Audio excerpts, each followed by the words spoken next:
Just one last thought, and we'll open it up for questions and comments, is that, and again, this is a thought experiment a little bit. We're not here with concrete policy recommendations, but it was interesting listening. Just one quick thought is that when Andre was talking about sort of the march of the Soviets and of communism and how much then that spurned us to action with NATO and with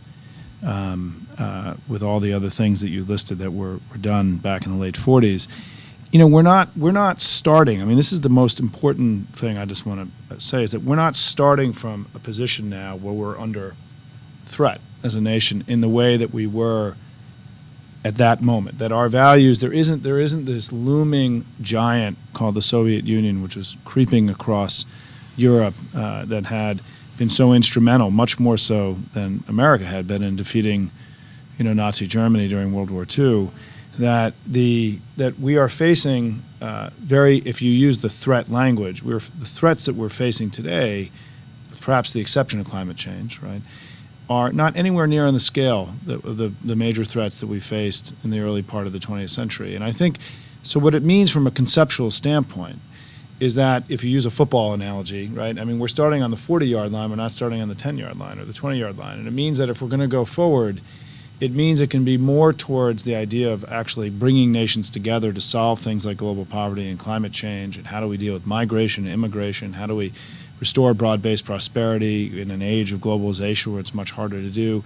Whatever your list of challenges are, pandemics, I mean, all the things that Andre talked about, I think we have to get out of the mindset that we are under siege, and that the world is, as Michael pointed out, is that the Bush philosophy was that we had no allies, we only had adversaries, that the world was a dark and dangerous place. The world is not a dark and dangerous place. It isn't, particularly if you've traveled in it at all recently, right? I mean, the world is lifting itself up. It is, you go to these countries. I mean, I spoke at the World Economic Forum of Latin America a few months ago in Cancun, and what was staggering to me to be there was just how relentlessly optimistic everyone, there was a panel of 8 heads of state at one point, and how relentlessly optimistic this entire event was for 2 to 3 days. You come back to the United States, and it was such a different tone and in the discussion that we're having here. Is that, and I think that the rest of the world sees themselves as lifting themselves up, as making tremendous progress, as building a middle class, of actually improving their democracies. Right? We're living in a moment of extraordinary progress around the world, and we don't feel that here at home. And we don't feel, our leadership didn't understand, I think, in these last few years, how much the rest of the world was moving in a direction that we should be proud of, because in essence they were following the American playbook to move ahead as they were. And so I think when we wake up from the slumber of the Bush years, when we look around the rest of the world, it's going to be a world that is looking to us as their inspiration, and has been, as Andre was saying, and is ready to get to work with the old America to sort of now not just litigate, because we're going to, Malachi's statement in the last, Malachi's endorsement of Obama's plan, right, was kind of one of the most remarkable moments of this entire Bush administration, the last 24 hours, is that Malachi himself gave a global public repudiation of George Bush and the entire neocon experiment on the eve of Barack's trip to Iraq. And what it means is that we are increasingly, with the negotiations with Nick Burns and going to sit down with Iranians, if you go down the list of all the things, the EPA releasing, data this week showing that climate change is real, hard to believe, right? I mean, you go through this, we are seeing the rollback of, and now I think the routing of the neocons in the administration, which was really the great source of disappointment here in the United States. And I think the world that we're going to wake up to, and starting with the 2 weeks of the Beijing Olympics, starting in just a month, is that we're going to see this ultra-modern, highly sophisticated civilization, right, standing itself up again in China, probably the greatest civilization that humankind has ever seen, the Chinese. But we're also going to see the challenges. We're going to see the athletes being suffered with the pollution there. That, the American women's soccer team played the World Cup last year in China, and they had to practice outside of China because the pollution was so bad that it was affecting their ability to run and practice on a playing field, right, in actual mainland China. That we're going to see in all of its glory and all of its modernity, we're also going to see all the challenges, I think, of what it takes to get ahead in this 21st century, which is why the work that Michael's doing and everyone else who's involved in this climate change discussion is going to be front and center of our foreign policy debate in the next administration going forward. So those are some thoughts. Happy to hear from you. We appreciate the opportunity just to kick some stuff around here. I mean, this probably is not as rigorous as some of the other panels you've been to, but we want to say that this is an exciting time. We're glad to be here. Nathaniel, you want to jump in?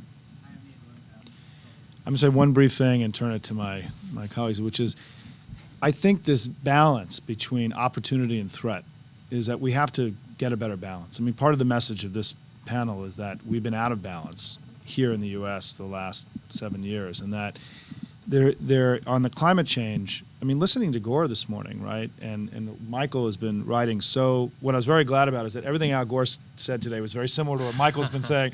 I was very proud of Michael because he's really been, I think, becoming a major thought leader in this whole climate change debate. And his blog is amazing. It's on our blog. Is that Gore spoke in very much terms of opportunity. I mean, if you listened to his language, it was, we can do this, not that we are, he of course evoked the polar ice cap melting and all sorts of bad, crazy stuff happening, right? But at the same time, the message was, we can do this, we can solve this, we can get it done. And I think that basic mix of making sure that we put it into proper proportion, that we understand and not exaggerate threats, that we actually have an accurate understanding, Nate, of the challenges that face us, and also come up with the commensurate levels of response that are needed to tackle them has been so missing from the discussion in the United States. And I think that's the opportunity we have, is not to be Pollyannish about the challenges we face, but to also not be overwhelmed by them, to ignore them either, and to use the very much can-do kind of American sentiment, right? This entrepreneurial, innovative, creative, imaginative kind of way that Andre was describing earlier. We need that now more than we've needed in a long time. The level of creativity and imagination to deal with what you're talking about is not something we understand how to do now, but certainly this is what we must do, right, as people over the next 10 to 20 years. And I think having belief that it can get done is going to be key for us succeeding. I would just say that even when you have an imminent threat, and there are certainly many examples of that, from FDR during World War II to the Depression to Winston Churchill during the bombing of Britain, the proper thing for a leader to do is to be optimistic and to talk about solutions and sort of get people going in a positive way. Yes, there's a real threat, but we're going to meet that threat. What was a real failure of leadership, I think, in this last administration was that rather than sort of be optimistic about how we're going to deal with it, they almost tried to scare us even more. So I think with respect to climate change, it is a serious threat, but we have to focus on solutions. And actually, it's a tremendous opportunity at the same time that it's a challenge. Yeah, I'll agree with what both of them just said. I have my own personal history with this. I was 21 when I started as Al Gore's Vice President Al Gore's senior speechwriter. This is the mid-'90s, and what everybody now knows as Inconvenient Truth was not even PowerPoint. I don't think we had PowerPoint back there. We had actual slides in a slide projector that he would literally go around the country over and over again, giving that presentation. Some of it verbatim from what became Inconvenient Truth almost 10 years later.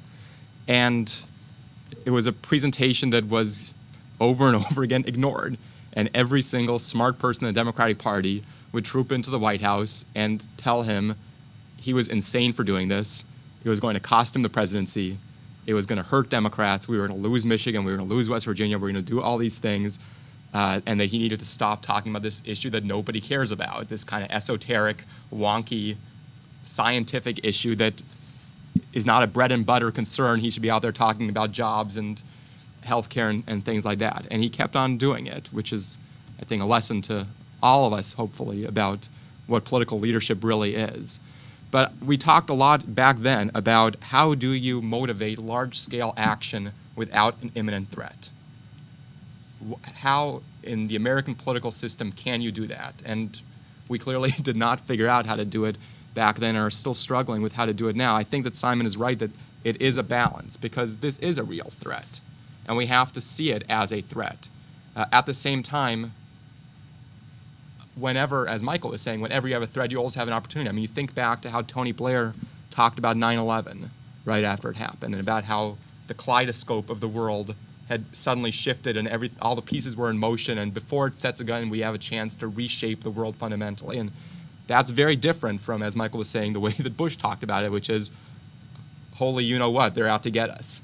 I think our challenge here is to be able to do both, to be able to convey to people the magnitude of the threat, at the same time not give people the sense that things are so beyond the pale and that the problem is of such great scale that we can't do anything about it, and so scare people that it inhibits action.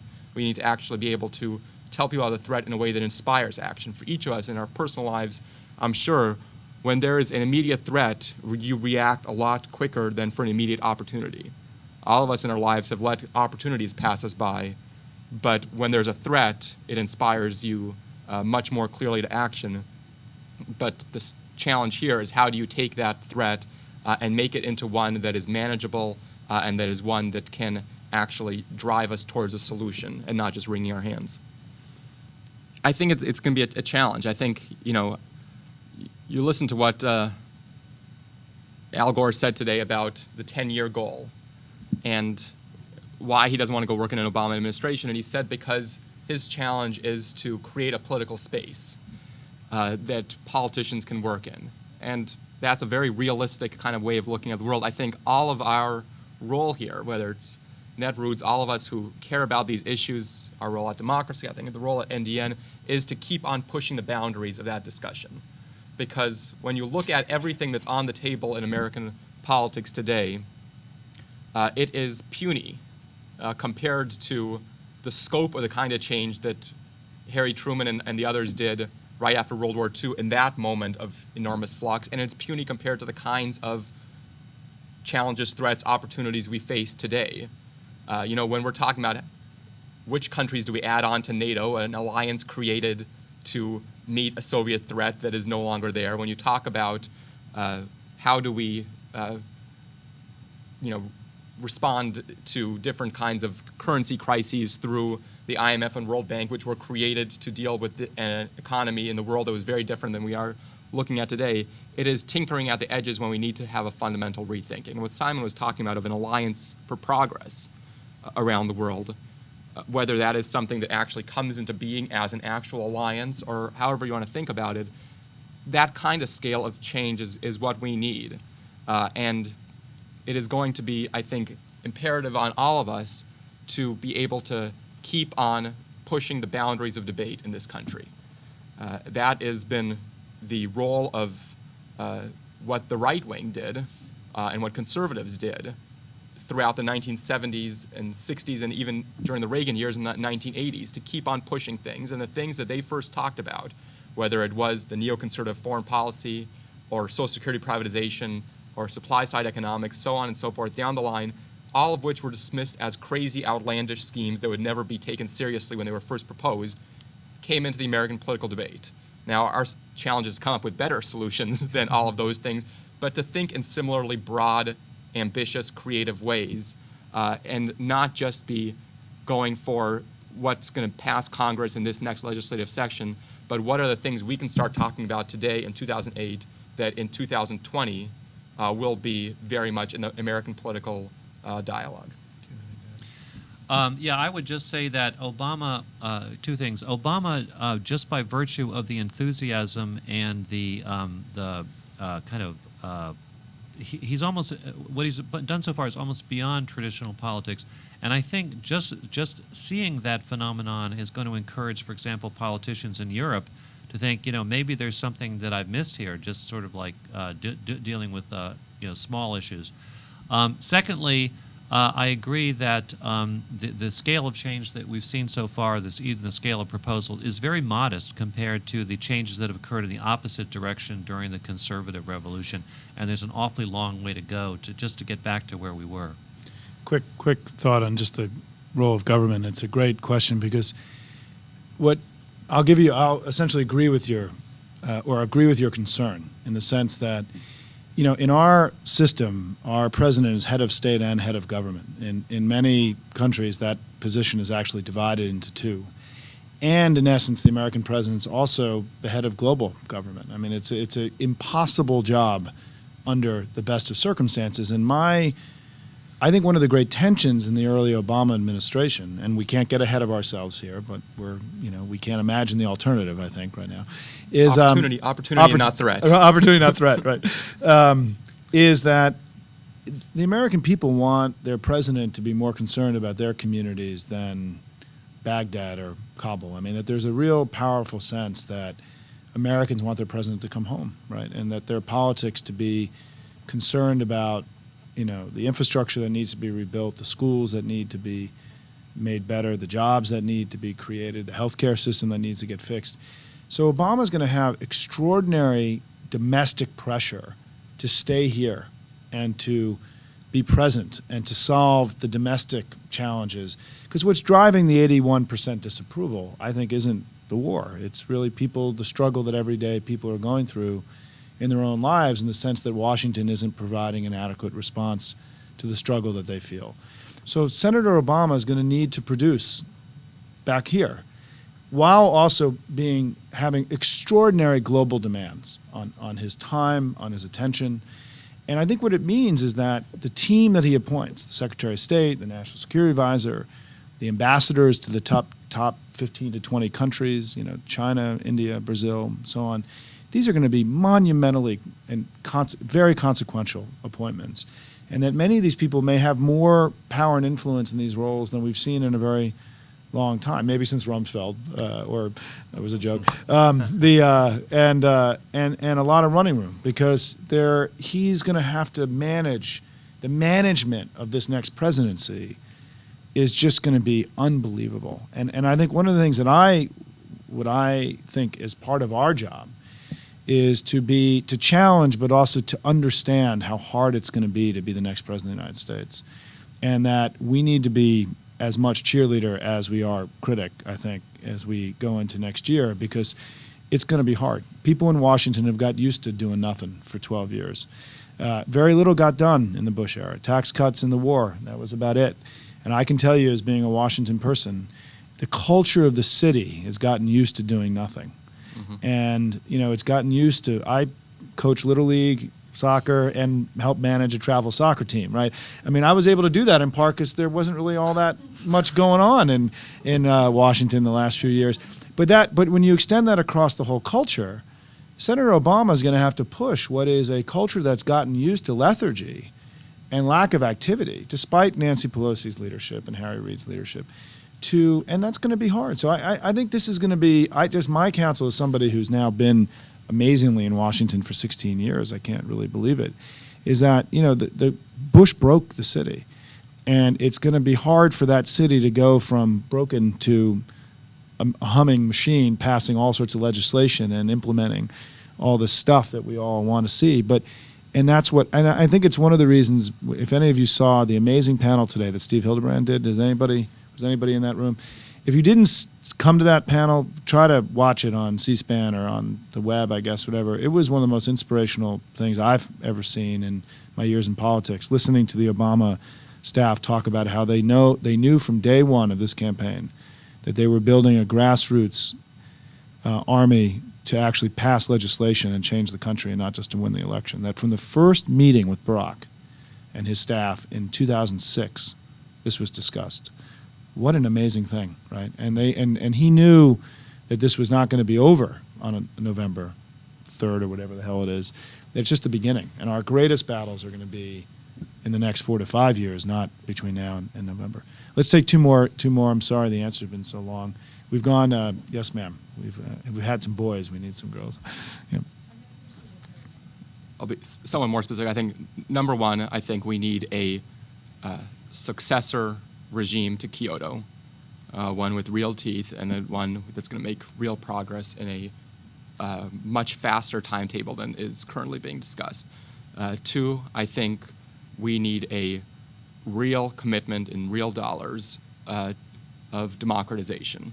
Not democracy at a point of a gun, as we've seen, but really building civil society in places around the world, whether it's China and all these other places, that is going to be building the building blocks of a democracy that is able to rise from the bottom up. And I think the third thing we need to do is really fundamentally redefine the so-called war on terror and redefine it in a way that is actually about the kind of daily struggles that people are facing on a daily basis, the ones that are leading to the despair and hopelessness in large swaths of the world that then have people turn to an ideology that offers supposedly simple answers like the ones being peddled by Al-Qaeda and other places, and really respond to some of those kinds of concerns, the kinds of things that the original Alliance for Progress back in the 1960s was all about. I would say the three major things are, first of all, nuclear non-proliferation. There has to be a serious revival of nuclear non-proliferation for the simple reason that nuclear arms are a real potential problem in some states or failed states or whatever. And by simply punting on that, the Bush administration created most of the problems it's been dealing with in that area. Secondly, climate change. The U.S. should pass some sort of legislation to put a price on carbon here, and then go into the Copenhagen process with a firm position to negotiate from. And thirdly, I think that the U.S. just has to make a commitment to re-engagement. It doesn't have to be that specific, but just sort of more of a positive profile will actually go a long way to enable the existing international relations to come back to life. And those are both pretty good, I thought. Three, I'm agreeing with both of them, but just three emphasis points. One is, and it's amazing neither of them mention Iraq, right? Isn't that interesting?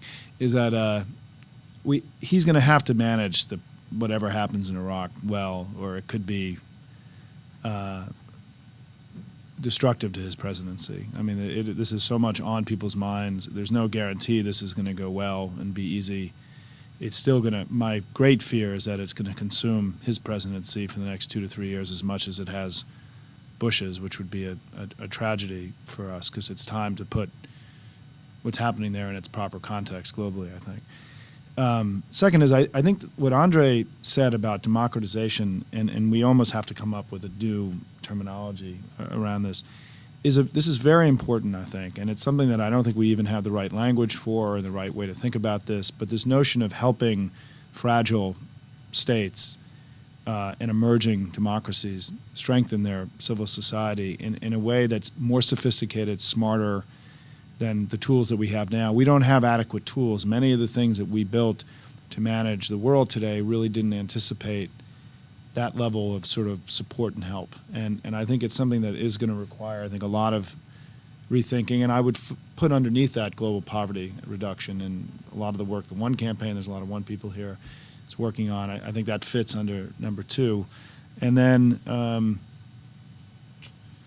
I guess I would, the climate change. I mean, I think what Michael said is very important, is that, we just held 2 forums in the last 10 days. One was Senator Bingaman laid out his vision for how cap and trade would go forward, putting a price on carbon and actually enacting it next year prior to Copenhagen becomes really critical for our credibility in this entire global climate change debate, to see if America is really serious about it. And we've explored on our website, you can take a look, but we've looked very heavily at cap and trade. But we are enthusiastic about carbon tax, and I know that this is something we could all have a whole other session about and talk about. But Rob Shapiro, who is the head of our globalization initiative, has just come out with a very far-reaching and big idea to do a carbon tax trade-off, a shift, where we'd reduce the payroll tax in half and replace a bad tax with a good tax, in essence. A bad tax being the payroll tax being very regressive, not good for working people, not good for small business, and replace it with a good tax, which is a price on carbon, which would be a politically palatable way to frankly get a carbon tax through, because it would be revenue neutral and wouldn't be, in that sense, a tax increase, right? It would have some other, he's calling it a tax shift. And those are the kind of creative thinking I think we have to do what Michael said, which is if we're going to be serious at Copenhagen next year, to restart the Kyoto process, we've got a lot of work to do here. I was pleased to hear Speaker Pelosi today and the way she talked about this, But I also think the way she addressed it, if you listen to her 4 things she wanted to work on, she said energy security.